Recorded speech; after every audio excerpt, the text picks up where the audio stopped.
Hello and welcome back to the Restaurant Show. Right now I'm joined by my friend Steve from the Egg and I, and we're going to be talking about everyone's favorite time to eat.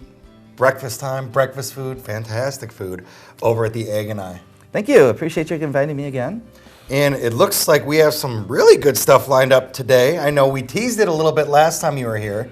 So it is Cinnabon, or Cinnaroll. It's a cinnamon roll. Cinnamon roll. Yep. And what are we going to do with that today? We're going to make it into French toast.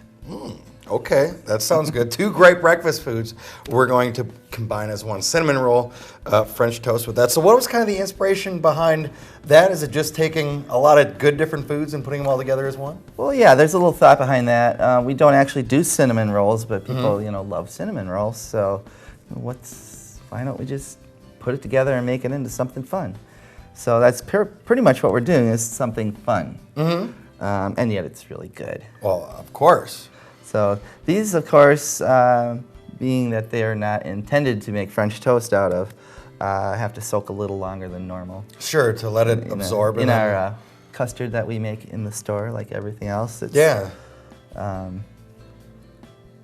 So the cinnamon rolls you guys have, and then you home make the batter that it goes in to kind of transform it into the French toast. All right. Piece fell off. Wasn't planning on that one. So just out of one roll, you get that's a lot. Is it? So would this be like one serving with one roll? Right, Okay. right. I brought an extra one just in case something goes wrong. That's a lot of food. Those are big cinnamon rolls. They are. So we have to give it a little extra time there. So there we go. It's gonna take a couple minutes. So then what's the process kind of with that from then, obviously heating it up, and that's going to make it sort of like the French toast with the cinnamon roll. Right. You guys home make the batter. What else goes into it? Well, we have an icing that we make to put on top of it. This is basically something we make in the store. There's a little bit of orange juice, a little bit of vanilla, some sugar, some water, some cream cheese. Oh. So it's actually pretty neat. So a homemade kind of icing to go along with it as well. Okay. And then a little powdered sugar on top, and then of course some cinnamon butter that we make in store again. I love cinnamon butter. Cinnamon butter, you can put that on almost anything, and it's going to be fantastic. Right. It's one of those things. It's like bacon. It goes with everything. It really does. So this is not going to be quite ready yet. And then, so this probably wouldn't be one of the new Kids' Choice menu items. Oh my This is gosh. going to be a little bit fuller. But something the Egg and I has done, and Steve talked about a little bit last time, they've been very proactive in their kids' menu. Obviously kids trying to make healthier choices, parents trying to make healthier choices for their kids. So just things like even having nutritional facts available, having, instead of French fries or a side like that, being able to have fresh fruit or a lot of different options on that kids menu, right? Right. Well, we've moved away from automatically putting things that are a little less healthy on the meal, like switching to giving fresh fruit automatically, not putting the whipped cream on the pancakes. See, all these things are available yet.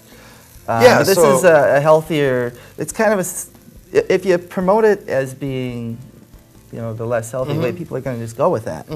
If you promote it as something a little healthier, so obviously people will tend to go with that. It's like a suggesting, suggestion. The default will be a little bit healthier, but if it's one of those times where you're going out and celebrating and want to have, maybe the whipped cream or something extra, you can still, of course, get that. I'd like to switch these around, actually. That first one got kind of a little dark. I don't know. They still look really good to me. So then you got that homemade icing on there that you mentioned that you guys make right in store. Okay, and a little bit of, let's get this. Oh, you can't That's go not going wrong to stay with there, that. though. It's going to slide right off. And then the powdered sugar Got on the there powdered too? sugar. Whoops. Okay. Well, come back here, you. Oh, goodness. So that looks good, and it's really potent with the smell, too. You can tell there's a lot of really good different stuff in there. Right. Oh, man. And when I'm walking through the kitchen, you can smell those cinnamon buns. It's almost decadent. And it really is, and that's going to be, kind of more of a filling breakfast, something you could have definitely on a Saturday, Sunday, and enjoy it. Well, if you were going to sit at home all day, maybe before a Packer game or Badger game with the football season coming up. And something I want to point out, you and I were talking a little bit before we got to filming today, and you mentioned something really interesting that a lot of your servers and people like that have been doing around the restaurant to help out the community here in Madison. Right. Well, we've always done. It's kind of in our mission statement, our corporate values, that we do philanthropy.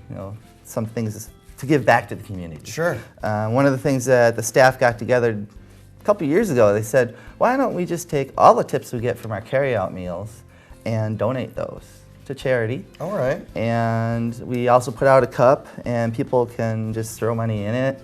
A lot of times the girls or the staff at the end of the day, if they have odd change left over from their tips, they'll throw that in there too. Last year we donated $1,200 to Second Harvest, which was the charity that they decided they wanted to go to, the food pantry. So that's a pretty big deal for at least us. Well, yeah, $1,200 to go to a great local charity like Second Harvest is absolutely fantastic.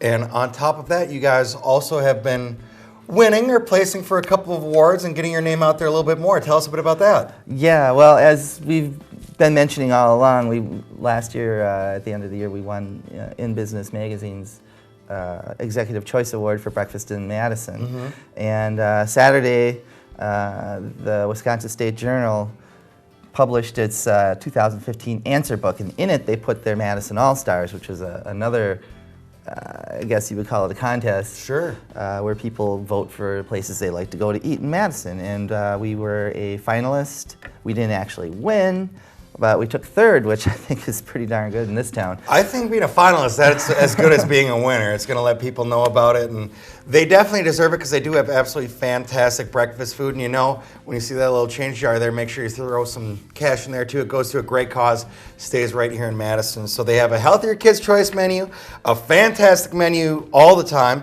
give back to the community, and they're one of the best in the area. So you got to check them out. Steve, thanks for joining us here today. Thank you so much. I appreciate it. Stephen from The Egg and I will be back with more of the restaurant show in just a moment.